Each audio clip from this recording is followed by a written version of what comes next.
E dunque l'azzurra Renata Spagnolo che si cimenta nei 100 farfalla, lo ricordiamo, tutti i suoi più grandi successi vengono dallo stile libero, è stata anche campionessa italiana e primatista italiana in vasca corta dei 100 stile.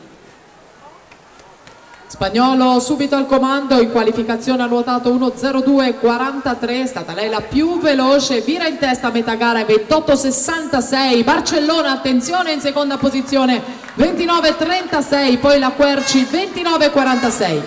Primato della manifestazione della Maccagnola 59.72, primato regionale della Segat 57.81, primato italiano della Bianchi 57.42. Spagnolo che continua a condurre con Beatrice Querci che prova a rientrare, cede qualcosa alla Barcellona, sempre in lotta per una medaglia.